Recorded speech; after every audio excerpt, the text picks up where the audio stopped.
Hello everyone, I hope सब बढ़िया होंगे। और आज हम लेके आए हैं जीन पियाजे की कॉग्निटिव डेवलपमेंट थ्योरी, जो कि बीएड और आपके CTET, TET, UP TET, जितने भी टीचर एलिजिबिलिटी टेस्ट हैं सबके लिए बहुत ही इम्पॉर्टेंट है। और कई क्वेश्चन आते भी हैं इस पे, जो है इसके एप्लीकेशन से भी रिलेटेड काफ़ी क्वेश्चंस आते हैं। तो सबसे पहले हम जानेंगे कि जीन पियाजे थे कौन। इस पे भी क्वेश्चन आ चुका है कि जीन पियाजे कौन थे। जीन पियाजे जो है स्विट्ज़रलैंड के साइकोलॉजिस्ट थे, स्विस साइकोलॉजिस्ट। और उन्होंने अपने ही बच्चों पे जो है एक्सपेरिमेंट किया था। उनके अकॉर्डिंग बच्चे जो हैं वो लिटिल साइंटिस्ट हैं, नन्हे वैज्ञानिक। ये लिटिल साइंटिस्ट वर्ड ही काफ़ी अपने आप में इम्पॉर्टेंट है। ये ऐसे IGT क्वेश्चन आया हुआ है सीटेट में। तो वो उनके अंदर अपने खुद के थॉट्स चलते रहते हैं। उनके मतलब अगर वो एडल्ट से छोटे हैं, बच्चे हैं, तो ऐसा नहीं कि उनके पास थॉट्स की कमी है। उनके थॉट्स में उतनी मैच्योरिटी नहीं होगी, लेकिन थॉट्स उनके बराबर ही हैं, क्वांटिटी में बराबर ही हैं। डिफरेंट टाइप के थॉट्स हो सकते हैं कि उनकी अपनी एक दुनिया होती है, उसी हिसाब से वो सोचते हैं, लेकिन वो भी अपने उस हिसाब से सोच लेते हैं। हम उनके थ्योरी पे आगे बढ़ने से पहले कुछ की टर्म्स हैं, कीवर्ड्स हैं, उसको समझ लेते हैं, क्योंकि अगर हमें उनकी थ्योरी जाननी है तो ये कीवर्ड्स जानना पड़ेगा। पहला है एडाप्टेशन। एडाप्टेशन मतलब अनुकूलन। इन्वायरमेंट के हिसाब से एडजस्टमेंट जो होता है, the process of adjustment according to environment is adaptation. जैसे कि आपने जो है देखा होगा कैमेलियन को, यानी गिरगिट।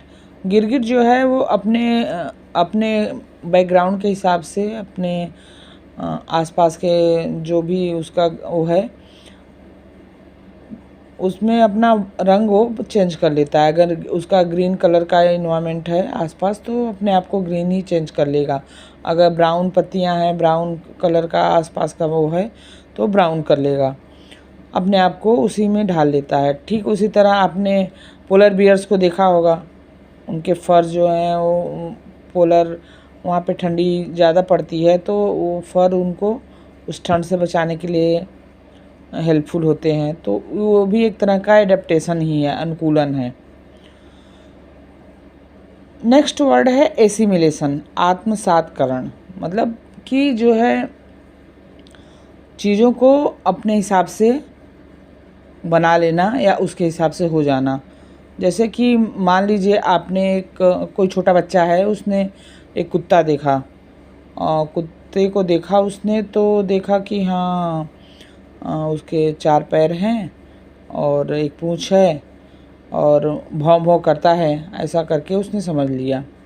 तो अब वो अगली बार ऐसा कोई जानवर देखेगा तो समझ जाएगा कि हाँ ये तो कुत्ता है, कि इसके 4 पैर हैं, भौं भौं कर रहा है, पूँछ है।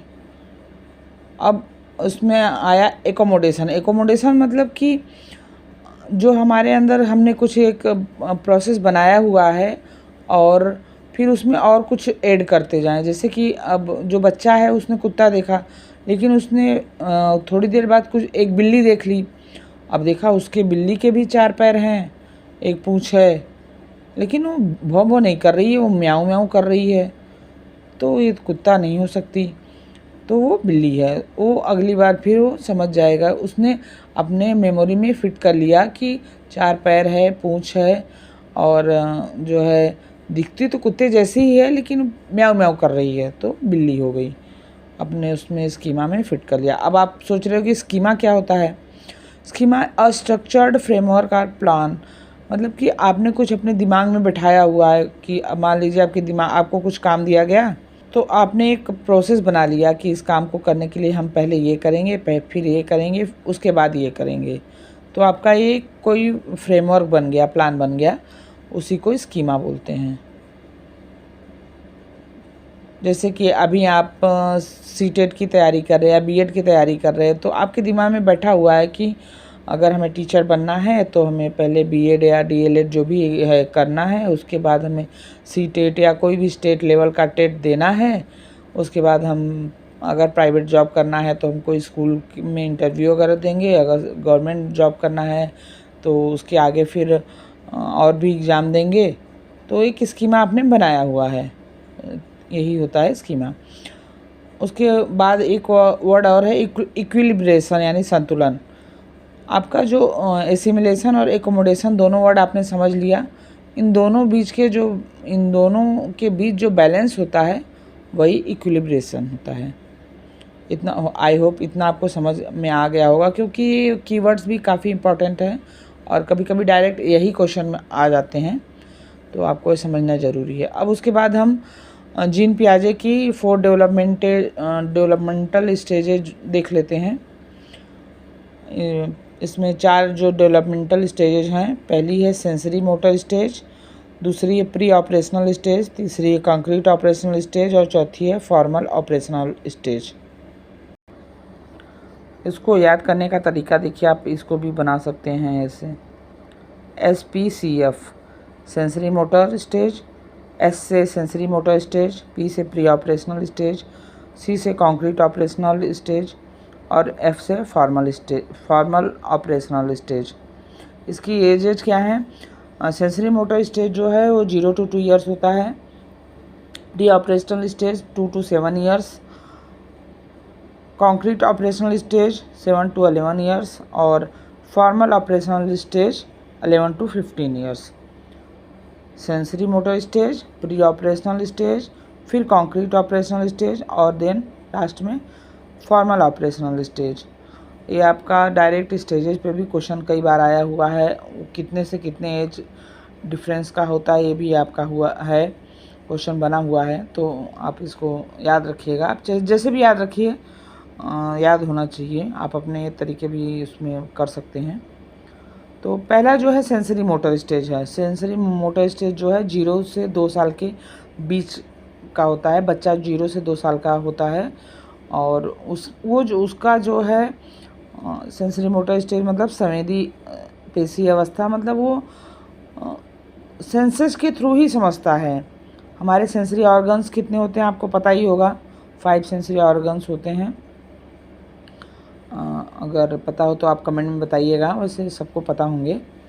5 सेंसरी ऑर्गन कौन कौन से हैं? आँख, कान, नाक, जीभ और त्वचा। ठीक, तो इसके हिसाब से अगर बच्चा अपना रिएक्ट कर रहा है तो वो आपके सेंसरी ऑर्गन्स के थ्रू माना जाता है, उसी के थ्रू वो सीखता है। उसकी लर्निंग जो है सेंसरी ऑर्गन्स के थ्रू ही होती है। कई बार ये क्वेश्चन आया हुआ है, ऑब्जेक्ट परमानेंस कैपेसिटी किस स्टेज में होती है?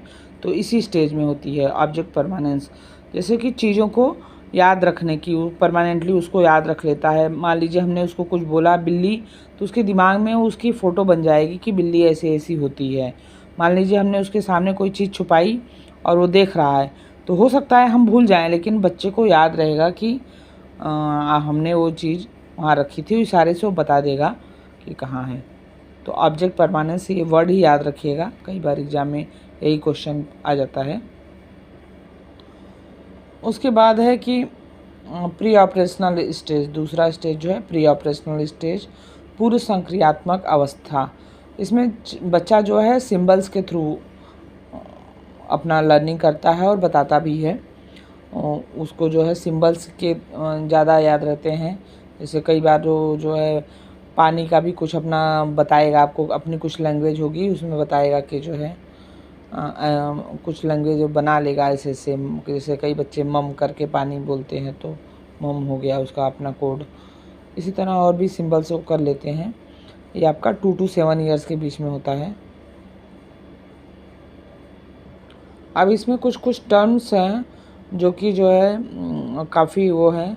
जैसे एक एनिमिज्म है, अभी आपने अगर इस बार का सीटेट का पेपर उठा के देखा हो तो इसमें इस पे काफ़ी इसके एप्लीकेशन पे आया हुआ था क्वेश्चन।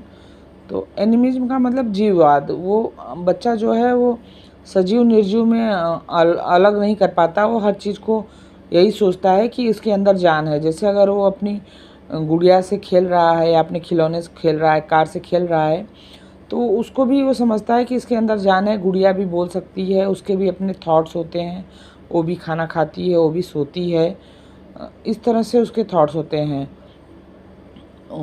उसको सुलाएगा, उसको खाना खिलाएगा, सब कुछ करेगा।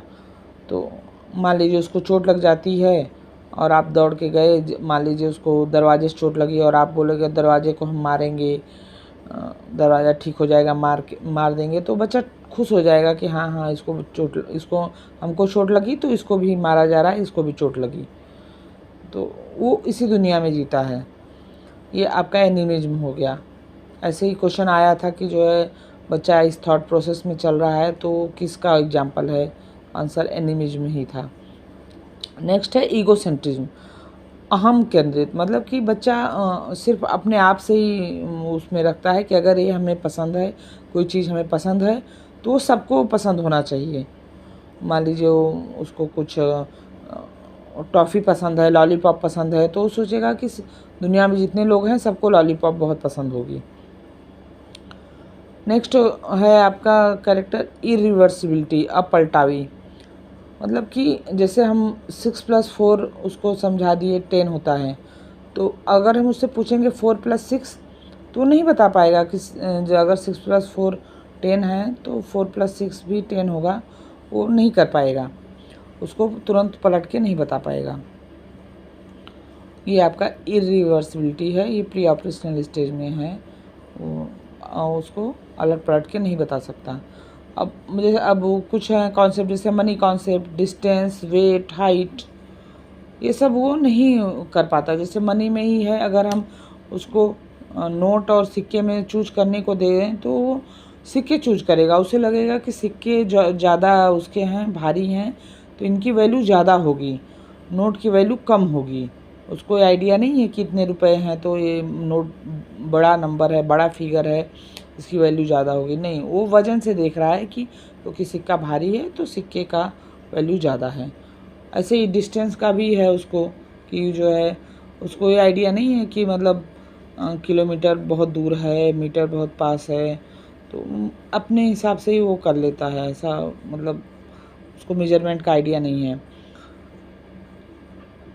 हाइट, वेट, इन सब का उसको कोई भी आइडिया नहीं होता है। जैसे कि मान लीजिए वो सिर्फ अनुमान देख के ही चीज़ों को वो कर सकता है कि देखा, अच्छा मान लीजिए हमने एक आधा किलो के 2 वेट रख दिए उसके सामने और एक 1 किलो का कर दिया, तो वो जो आधा किलो के 2 वेट हैं उनको ज़्यादा बताएगा, 1 किलो वाले को कम बताएगा, क्योंकि उसके पास आधा किलो के 2 हैं, 2 दिख रहे हैं, उसको नंबर 2 दिख रहे हैं और वो 1 किलो का 1 ही दिख रहा है, इसलिए वो उसको ज़्यादा बताएगा। उसका इन सब में कॉन्सेप्ट बहुत क्लियर नहीं होता है। नेक्स्ट है सेंट्रेशन।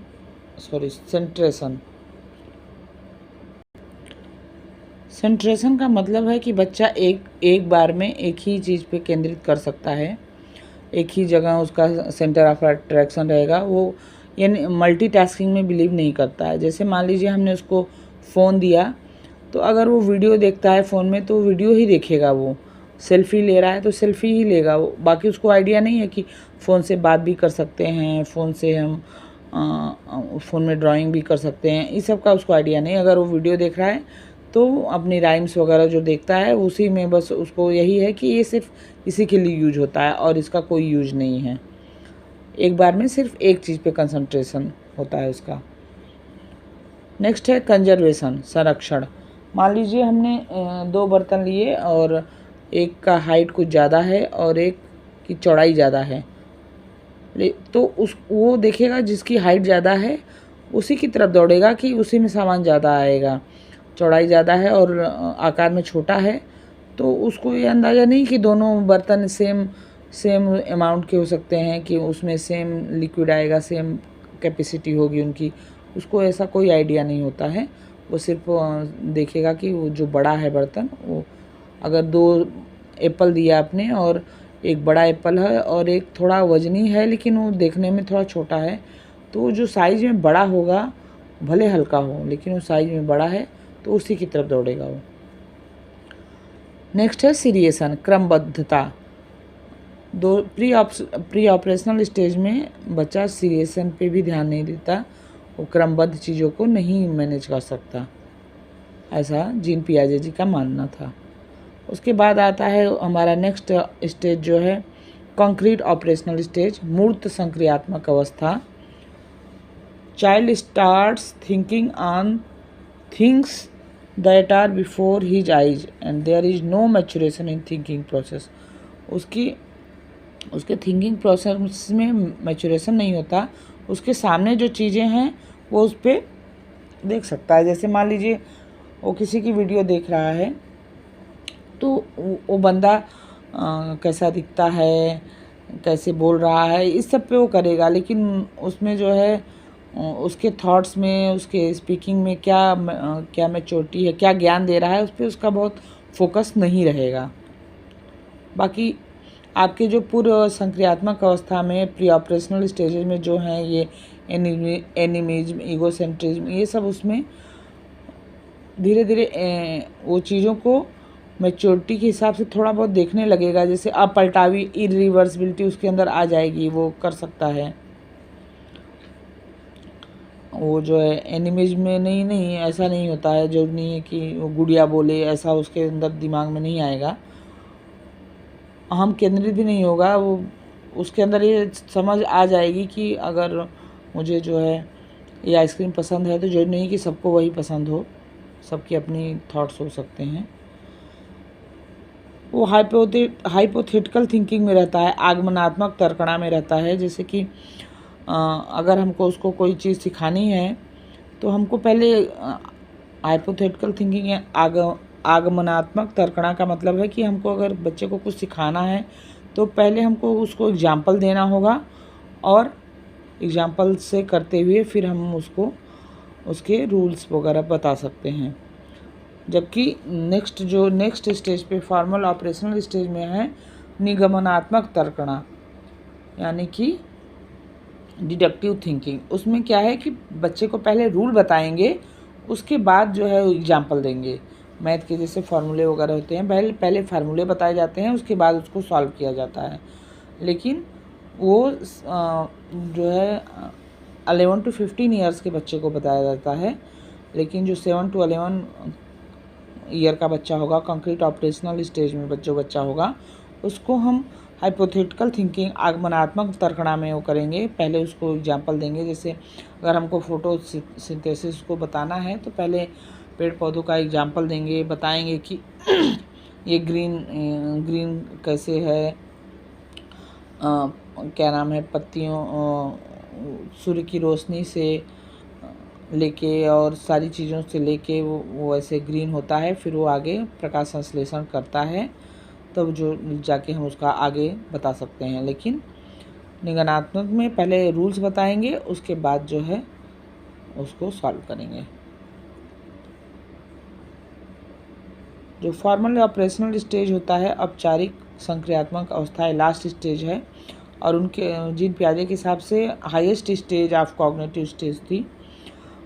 ये इसमें बच्चा जो है एब्स्ट्रैक्ट थिंकिंग स्टार्ट कर देता है और वो जो है उसके थॉट्स काफ़ी मैच्योरिटी वाले होते हैं। बाकी चीज़ें तो उसमें धीरे धीरे करके आती रहती हैं, लेकिन वो जो है चीज़ों को मैच्योरिटी लेवल से वो करता है। पहले रूल समझेगा, उसके बाद उसको क्वेश्चन को सॉल्व करेगा।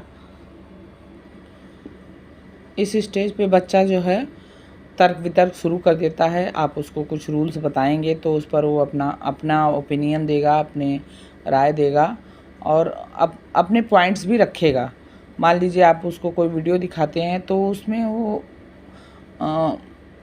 टीचर को देखे बिना भी बता सकता है कि यहाँ कोई लेक्चर दे रहा है और वो इस टॉपिक पे लेक्चर दे रहा है। तो इस तरह से आपने ये 4 स्टेजेस देख लिए। इसी में से सारे क्वेश्चन बनते हैं, आपके सीटेट हों या बीएड हों, सब कुछ इसी के उसमें आता है। कुछ आलोचना वाला भी कुछ है पॉइंट, वो भी थोड़ा सा देख लीजिए कि जो है इसकी आलोचना में एक ये आता है कि जीन पियाजे ने बोला था कि जो ये चारों अवस्थाएं हैं अपरिवर्तनशील हैं। जबकि सच्चाई में ऐसा नहीं है। वो मतलब बच्चों के हिसाब से, उनकी एज के हिसाब से, उनके वातावरण के हिसाब से इसमें चेंजेज हो सकते हैं। तो बाकी आप लोग जो है अपनी तैयारी में लगे रहिए।